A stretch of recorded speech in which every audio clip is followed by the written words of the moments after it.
Hadirin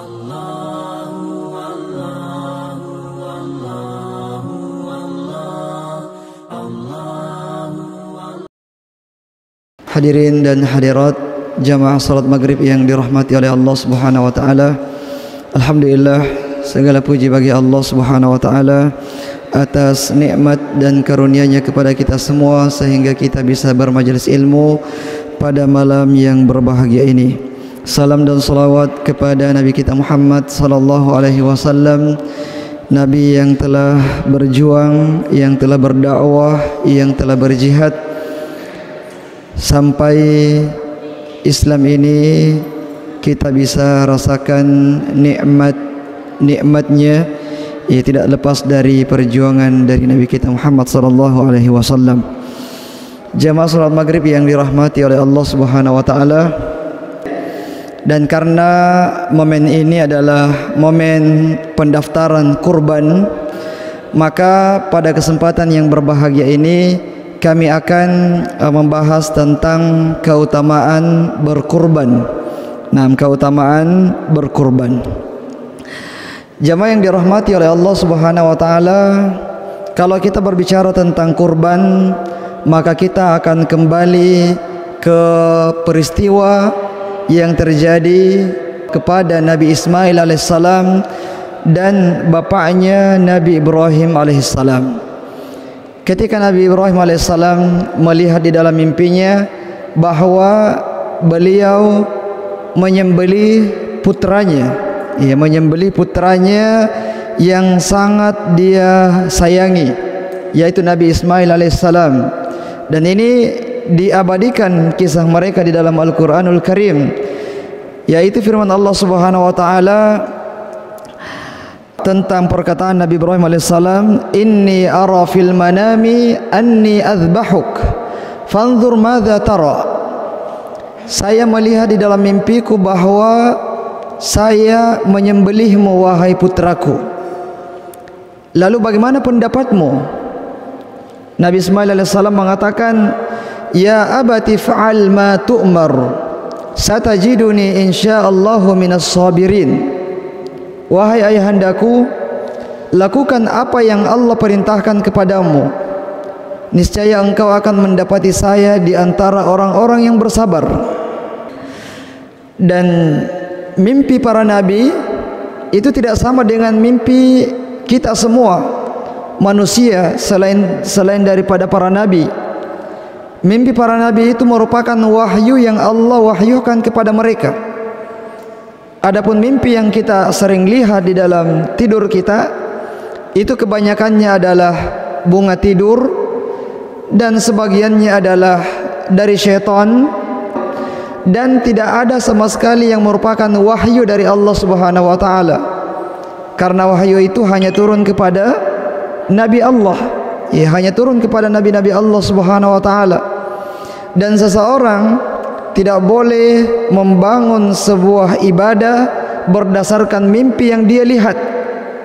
Kadang-kadang ada orang yang pergi menyembelih binatang misalnya di kuburan kakeknya, neneknya, karena mimpi yang dia lihat. Dia melihat dalam mimpinya bahwa misalnya kakeknya, neneknya ini sangat membutuhkan sesuatu dari anaknya, dari cucunya, maka dia pun menyembelihkan binatang untuk keluarganya yang sudah meninggal dunia. Atau datang ke kuburan, pergi menyiram kuburan kakeknya, neneknya, ibunya, ayahnya, berdasarkan mimpi yang dia lihat. Dia lihat dalam mimpinya bahwa ayahnya, ibunya, kakeknya, neneknya dan seterusnya kekeringan di kuburannya. Akhirnya dia pun datang ke kuburan keluarganya dan menyiramnya. Ini apa yang kita lihat dalam mimpi kita itu bukanlah perintah dari Allah Subhanahu wa taala yang harus kita laksanakan. Karena banyak juga dari mimpi-mimpi tersebut asalnya sebenarnya dari syaitan. Apalagi kalau kita tidak baca doa sebelum tidur, tidak baca ayat kursi sebelum tidur, maka itu kemungkinan banyaknya kalau kita melihat mimpi, maka itu kemungkinan banyaknya adalah asalnya dari dari syaitan. Nah, adapun mimpi para nabi itu semuanya adalah wahyu, perintah dari Allah Subhanahu wa taala. Maka Nabi Ibrahim alaihissalam dia memanggil anaknya baik-baik. Ya, diminta bagaimana pendapatnya. Diminta bagaimana pendapatnya, meskipun dia tidak mau, tentu saja pasti akan disembelih karena ini perintah dari Allah. Tapi Nabi Ibrahim alaihissalam mau mendengarkan secara langsung bagaimana kira-kira tanggapan dari anaknya. Luar biasanya adalah karena Nabi Ismail alaihissalam yang waktu itu masih kecil, belum menjadi seorang nabi. Ya, belum menjadi seorang nabi. Dia mengatakan kepada ayahnya, "Ya abati fa'al ma tu'mar, satajiduni insyaallah minas sabirin." Wahai ayahandaku. Dia panggil ayahnya dengan panggilan yang sangat indah. Bukan sekadar wahai ayahku, ya abi, bukan ya abi. Dia mengatakan ya abati. Ya abati, wahai ayahandaku, lakukan apa yang Allah perintahkan kepadamu. Kamu akan mendapati saya termasuk orang-orang yang bersabar. Luar biasa bagaimana keimanan dari seorang Ismail alaihissalam yang masih kecil. Padahal Nabi Ismail alaihissalam ini dia dikunjungi oleh Nabi Ibrahim alaihissalam itu cuman beberapa kali saja. Nabi Ismail kecil itu tidak dibesarkan oleh kedua orang tuanya, hanya dibesarkan oleh ibunya saja, dibesarkan oleh Hajar ibunya. Kemudian Nabi Ibrahim alaihissalam meninggalkan mereka di Mekah, yang pada waktu itu Mekah adalah biwadin ghairi dzi zar'in inda baitikal muharram, sebuah tempat yang tidak ada pepohonan di dalamnya, tidak ada tumbuh-tumbuhan, tidak ada pohon kurma, tidak ada air, tidak ada manusia, tidak ada kehidupan di sana, tidak ada kehidupan di sana. Ditinggalkan. Kemudian Nabi Ibrahim alaihissalam mengunjungi mereka itu sekali-kali. Ini bukan perbuatan yang dilakukan oleh Nabi Ibrahim karena keinginannya sendiri, tapi ini merupakan perintah dari Allah Subhanahu wa taala kepada Nabi Ibrahim alaihissalam. Nabi Ibrahim tidak mau meninggalkan tentu saja anak istrinya di tempat yang seperti itu. Ya, tapi karena perintah dari Allah Subhanahu wa taala, maka dia pun melaksanakan hal tersebut. Ala kulli hal, jamaah yang dirahmati oleh Allah Subhanahu wa taala, dari sini ya kita bisa mengambil sebuah pelajaran bahwa salah satu di antara faktor yang bisa mendorong kesolehan, ketakwaan dari anak-anak kita itu adalah sejauh mana kita taat terhadap perintah-perintah Allah Subhanahu wa taala, sejauh mana tingkat kesolehan orang tua. Meskipun ini tidak selamanya akan seperti itu, ya, karena ada juga nabi, misalnya Nabi Nuh alaihissalam, anaknya kan tidak beriman. Tapi ini secara umum, ya, secara umum bahwa kesolehan orang tua, ketakwaan orang tua itu akan memberikan pengaruh terhadap anak-anaknya, terhadap anak-anaknya. Kalau kita lihat Nabi Ibrahim alaihissalam, Nabi Ismail alaihissalam yang hanya dididik oleh ibunya saja, tidak didampingi oleh ayahnya Nabi Ibrahim alaihissalam, tapi bisa mengatakan kalimat yang seperti itu, bisa mengatakan wahai ayahandaku, lakukan apa yang Allah perintahkan kepadamu, padahal ini mau disembelih. Bukan perintah biasa, perintah yang luar biasa, tapi luar biasa. Nah, jamaah yang dirahmati oleh Allah Subhanahu wa taala, syahidnya adalah pada saat tiba hari pengeksekusian, mau disembelih, Ismail alaihissalam sudah dibaringkan di atas batu. Nah, kemudian Ismail mengatakan kepada ayahnya, palingkan wajahmu, ya, jangan sampai kamu merasa tidak tega sehingga tidak jadi melakukannya. Palingkan wajahmu. Nah, kemudian pada saat sudah mau disembelih, datang malaikat Jibril menggantinya dengan bikabshin azim, diganti dengan domba yang besar, diganti dengan domba yang gemuk. Nah, dan inilah menjadi cikal bakal syariat kurban di syariat Nabi kita Muhammad sallallahu alaihi wasallam. Ya, tentang berkurban, mendekatkan diri kita kepada Allah Subhanahu wa taala dengan hewan kurban yang kita persembahkan untuk Allah Subhanahu wa taala. Nah, jadi ibadah kurban itu merupakan persembahan. Ya, dia merupakan persembahan sebagai bentuk ubudiyah kita, penghambaan kita kepada Allah Subhanahu wa taala. Nah, makanya yang namanya sembelihan itu termasuk ibadah, tidak boleh dipalingkan kepada selain Allah Subhanahu wa taala. Allah Subhanahu wa taala berfirman, "Qul inna salati wa nusuki wa mahyaya wa mamati lillahi rabbil alamin." Katakanlah bahwa salatku, sembelihanku, hidupku dan matiku semuanya untuk Allah Subhanahu wa taala. Jadi sembelihan itu adalah perkara ibadah. Karena dia merupakan ibadah, maka tidak boleh untuk kita palingkan kepada selain Allah Subhanahu wa taala. Jadi sembelihan secara umum ada sembelihan yang masyru', dianjurkan. Ada sembelihan yang mubah, dibolehkan. Ada sembelihan yang muharram, diharamkan. Sembelihan yang diperintahkan misalnya adalah kurban, akikah, kemudian hadyu bagi jamaah haji. Bagi jamaah haji itu juga ada hadyunya, ada sembelihannya yang disembeli pada hari ke-10 juga.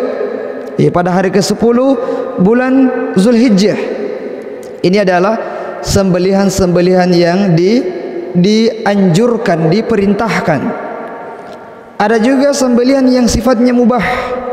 Misalnya kita sembeli untuk kita makan tanpa adanya ritual-ritual tertentu, atau kita sembeli, kita undang orang untuk makan. Ini mubah.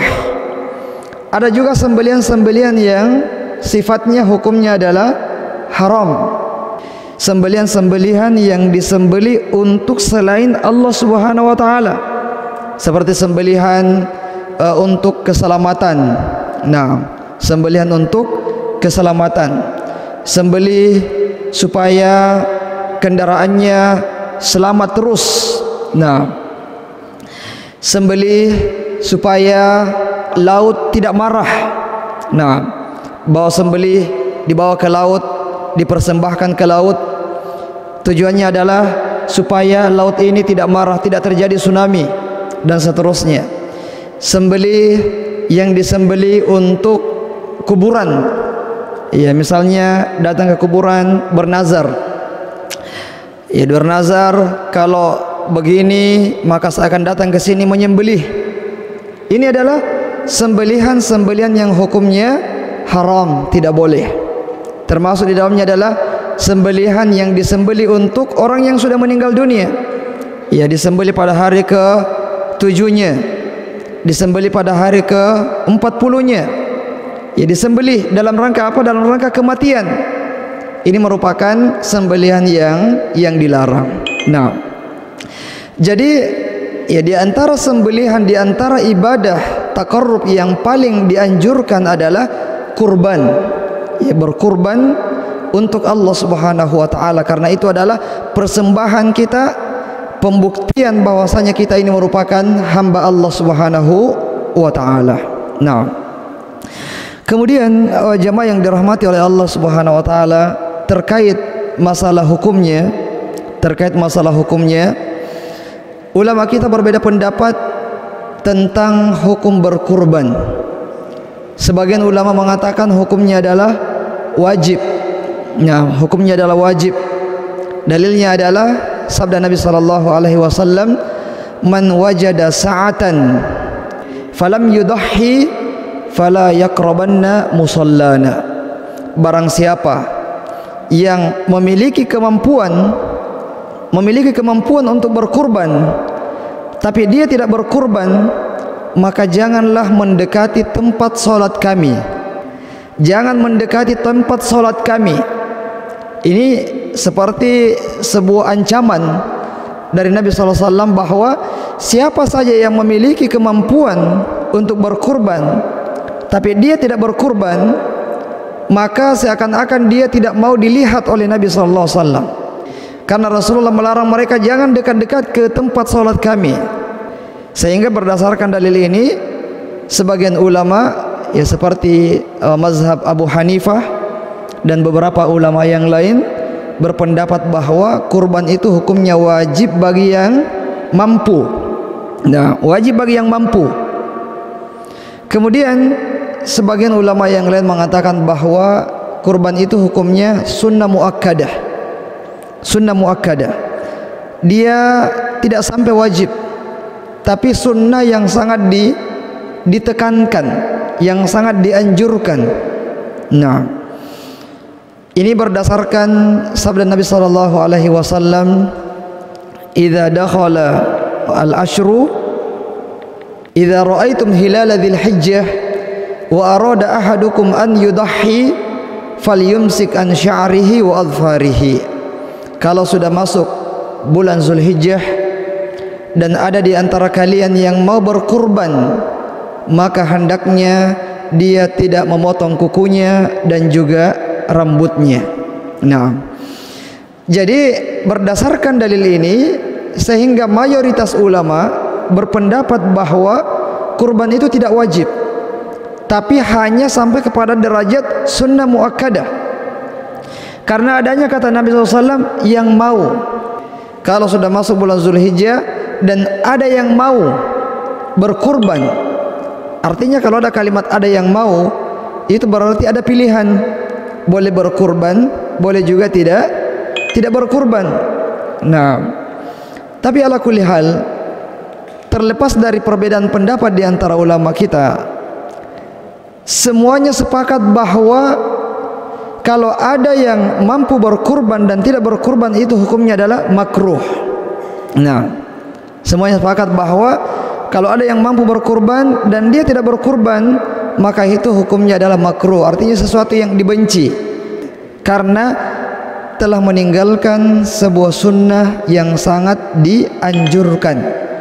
Nabi kita SAW setiap tahunnya itu berkurban dengan 2 domba yang besar, bikabsyaini akronaini, dengan 2 kurban, dengan 2 domba yang gemuk.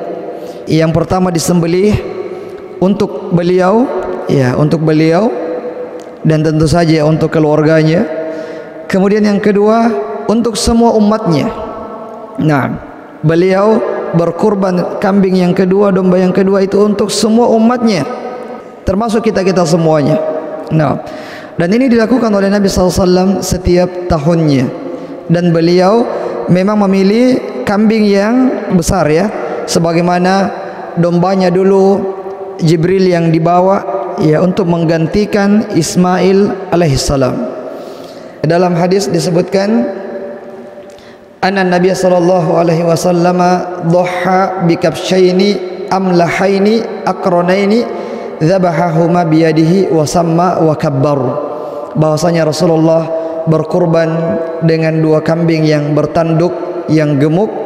Beliau menyembelihnya dengan tangan beliau sendiri dan beliau membaca basmalah dan bertakbir bismillahi Allahu akbar. Nah, jadi ini jamaah yang dirahmati oleh Allah Subhanahu wa taala tentang hukum dari berkurban tersebut, yang intinya adalah siapapun di antara kita yang punya kemampuan untuk berkurban, nah, maka ya usahakan kita tidak ketinggalan ibadah kurban ini.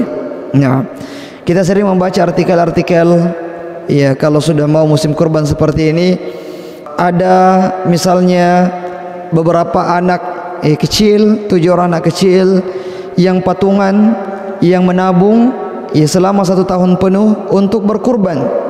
Ya, padahal mereka tidak punya pekerjaan, tapi ya mereka menabung, ya, sampai cukup untuk berkurban. Ada juga kadang-kadang artikel kita dapat orang-orang yang profesinya penghasilannya sebenarnya sangat minim, dalam setiap bulannya itu sangat sedikit, yang bisa dia tabung sedikit sekali, tapi dia karena keinginan berkurban yang besar, akhirnya terkumpul juga tabungan yang bisa dia gunakan untuk membeli hewan kurban. Nah, karena adanya keinginan yang besar, karena adanya motivasi yang besar untuk berkurban, sehingga ya tidak ada alasan, tidak ada halangan yang menghalanginya untuk melakukan kurban tersebut, meskipun terseok-seok, meskipun lama, dia menabung lama, ya, tapi akhirnya bisa juga untuk berkurban. Ada juga orang-orang yang Masya Allah sebenarnya dari segi harta luar biasa banyaknya, ya, penghasilan tetap, ya, setiap bulannya mampu menabung sekian, tapi tidak pernah berkurban, karena berkurban ini adalah gerakan yang didasari oleh keimanan. Nah, didorong oleh keimanan, keyakinan kepada Allah Subhanahu wa taala, bahwa apa yang kita sedekahkan, apa yang kita infakkan di jalan Allah Subhanahu wa taala, pasti Allah menggantinya. Orang yang tidak berkurban padahal mampu, itu biasanya karena terlalu berhitung. Kalau saya keluarkan ini berarti berkurang lagi saldo saya, berkurang lagi uang saya. Saya mau beli motor, kalau saya berkurban tidak jadi lagi. Saya mau menikah, kalau saya berkurban tidak jadi menikah, dan seterusnya. Banyak pertimbangan.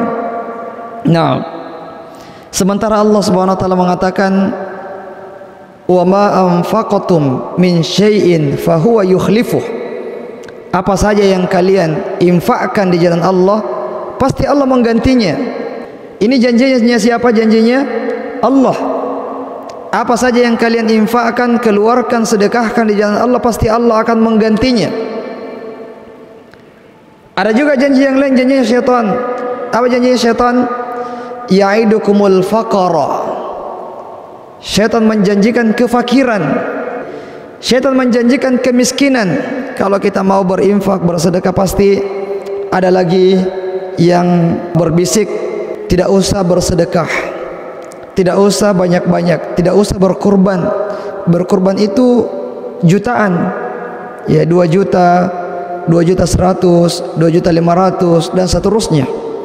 Nah, jutaan ini jumlah yang banyak. Jangan sampai kamu jatuh miskin dan seterusnya. Nah, ini adalah janjinya syaitan. Kembali kepada kita semua, kita akan lebih percaya kepada janjinya Allah yang mengatakan bahwa apa saja yang kalian sedekahkan di jalan Allah, pasti Allah menggantinya. Atau kita percaya kepada janji syaitan yang mengatakan bahwa jangan bersedekah, jangan berkurban, jangan berinfak, karena kamu akan miskin nantinya. Nah, ini dikembalikan kepada kita. Kita mau percaya kepada Allah atau kita percaya kepada musuh Allah, yaitu syaitan, la'natullahi alaihi. Nah, jamaah yang dirahmati oleh Allah Subhanahu wa taala, adapun di antara keutamaan kurban adalah sabda Nabi sallallahu alaihi wasallam, ma amila ibnu Adam yauman nahri ahabbu ilallahi min ihraqid dami. Tidak ada amalan yang paling dicintai oleh Allah Subhanahu wa taala pada hari ke-10 Zulhijjah melebihi kurban. Tidak ada amalan yang lebih dicintai oleh Allah Subhanahu wa taala pada hari 10 Zulhijjah melebihi kurban. Nah, di 10 Zulhijjah kan banyak amalannya. Di antara amalan yang besar pada 10 Zulhijjah adalah apa? Ya, Lebaran, ya kan? Hari raya. Kita kan Lebaran Idul Adha itu pada hari ke-10 Zulhijjah. Kata Nabi SAW, tidak ada amalan yang lebih dicintai oleh Allah Subhanahu wa taala pada hari ke-10 Zulhijjah melebihi kurban.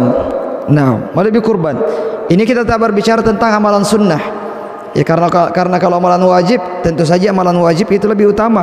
Ya, salat subuhnya, salat duhurnya, dan semua salat wajib pada hari itu tentu saja ya tidak bisa dibandingkan dengan amalan sunnah. Kita sekarang berbicara tentang amalan sunnah, bahwa amalan sunnah, amalan yang paling dicintai oleh Allah Subhanahu wa taala pada hari ke-10 Zulhijjah adalah berkurban.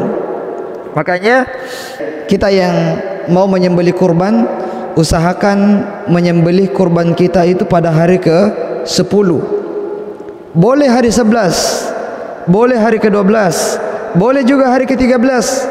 Tapi kalau kita mau yang afdolnya, yang lebih afdol dikerjakan adalah pada hari ke-10 Zulhijjah. Nah, pada hari Id, yaitulah kurban yang sangat dicintai oleh Allah Subhanahu wa taala. Nah, jamaah salat maghrib yang dirahmati oleh Allah Subhanahu wa taala, kemudian hadis yang lain yang menyebutkan tentang keutamaan kurban adalah, meskipun hadis ini sebenarnya dhaif, hadisnya lemah. Nah, namun dalam fadilah amal, dalam keutamaan amalan, boleh kita menyampaikan hadis yang dhaif dengan syarat-syaratnya. Pertama, hadisnya ada yang mendukungnya dari hadis yang sahih. Hadis ini didukung oleh hadis yang sahih, keutamaan berkurban. Nah, kemudian kita harus menyampaikan bahwasanya hadis ini adalah hadis yang dhaif supaya orang tahu. Jadi tidak disandarkan langsung kepada Nabi sallallahu alaihi wasallam. Jadi bunyinya adalah, ketika ditanya oleh para sahabat, wahai Rasulullah, apa yang kami dapatkan dari berkurban itu? Bagaimana keutamaannya berkurban? Kata Nabi SAW, bikulli sya'ratin hasanah, bikulli sya'ratin hasanah. Setiap satu bulunya itu satu kebaikan. Ya, jadi kira-kira satu kambing berapa bulunya? Ada tidak yang bisa hitung? Atau rambut kita ini kira-kira berapa rambut kita? Ada yang tahu jumlah rambutnya berapa? Tidak tahu kan? Iya. Apalagi kalau bulu kambing, ya, bulu sapi, pasti banyak sekali. Dan dalam hadis ini disebutkan bahwa pada setiap bulunya itu kebaikan. Iya, satu kebaikan. Sekali lagi bahwa hadis ini adalah hadis yang dhaif, namun bisa kita sampaikan untuk keutamaan ya, dan kita ada dalil yang sahih yang mendukungnya, sehingga tidak terlalu dhaif yang sama sekali tidak ada hadis yang sahih yang mendukung hal tersebut. Nah, jadi ini diantara keutamaan ya berkurban. Nah, begitu pula dengan firman Allah Subhanahu wa taala di dalam surah Al-Kautsar, ya. Allah Subhanahu wa taala berfirman, "Fasholli li rabbika wanhar." Dan salatlah untuk Tuhanmu dan menyembelihlah. Allah Subhanahu wa taala menggandengkan antara salat dan kurban. Dan Allah tidak menggandengkan sebuah ibadah dengan salat kecuali jika ibadah itu luar biasa. Karena salat ini merupakan ibadah yang tertinggi setelah syahadat. Dia merupakan tiangnya agama kita. Kalau ada sesuatu yang digandengkan dengan salat, itu menunjukkan pentingnya ibadah tersebut. Ya, dan di sini Allah Subhanahu wa taala menggandengkan salat dengan kurban. Fasholli li rabbika wanhar. Salatlah untuk Tuhanmu dan menyembelihlah. Begitu pula dengan ayat yang kita sebutkan tadi, Qul inna salati wa nusuki, salatku dan sembelihanku. Allah menggandengkan lagi salat dan sembelihan. Padahal kan banyak ibadah, ya. Ya, kenapa misalnya tidak inna salati wa sadaqati misalnya, salatku dan sedekahku, tapi Allah menyebutkan inna salati wa nusuki, salatku dan sembelihanku. Ya, menunjukkan tentang besarnya keutamaan dari ibadah kurban ini. Nah, baik. Jamaah yang dirahmati oleh Allah Subhanahu wa taala, ya, dan cukuplah keutamaan-keutamaan ini bisa menggugah hati-hati kita untuk bisa melakukan ibadah yang mulia ini, ya, setiap tahunnya ketika kita mampu untuk melaksanakannya. Ya, kalau ada keinginan yang besar, motivasi yang besar, dorongan yang kuat, keimanan yang kuat, maka insya Allah bisa kita lakukan selama ada dorongan yang kuat. Ya, meskipun mungkin penghasilan kita biasa-biasa saja, tapi kan ada istilahnya kita menabung untuk ibadah kurban. Setiap bulan kita sisihkan, ya, 100.000, 200.000. Kalau tidak bisa setiap tahun, ya mungkin 2 kali setahun kita kerjakan. Yang penting kita sebisa mungkin kita bisa berkurban di dalam hidup kita ini. Jangan sampai 1 kali pun tidak pernah. Ya, begitu pula dengan masyarakat kita yang perlu kita tumbuhkan kesadarannya di dalam berkurban. Adapun terkait fikih kurban, insyaallah kita akan sampaikan nanti ketika menjelang waktunya. Ya, sekarang kita sampaikan tentang keutamaan berkurban karena sekarang adalah, ya, musim-musim pendaftaran untuk ibadah kurban. Kalau fikihnya kita sampaikan nanti kalau menjelang, karena kalau kita sampaikan sekarang, ya, nanti kalau mau berkurban kita lupa lagi. Nanti banyak lagi bertanya, bagaimana kalau begini, kalau begitu. Ya, padahal sudah disampaikan, tapi karena, ya, sudah 1 bulan, ya, mengendap lagi, dilupa lagi. Ya, kalau sudah ditiup-tiup angin kepala itu, ya, hilang lagi sebagian pelajaran yang pernah kita pelajari. Nah, sekira demikian jamaah yang dirahmati oleh Allah Subhanahu wa taala, apa yang bisa kami sampaikan pada kesempatan sore maghrib, ya, yang berbahagia ini. Kalau ada yang keliru datangnya dari syaitan dan dari diri kami sendiri, kalau ada yang benar datangnya dari Allah Subhanahu wa taala. Kita cukupkan dengan doa kafaratul majelis. Subhanakallahumma bihamdik, asyhadu an la ilaha illa anta, astaghfiruka wa atubu ilaik. Wa akhiru da'wana alhamdulillahi rabbil alamin. Wassalamualaikum warahmatullahi wabarakatuh.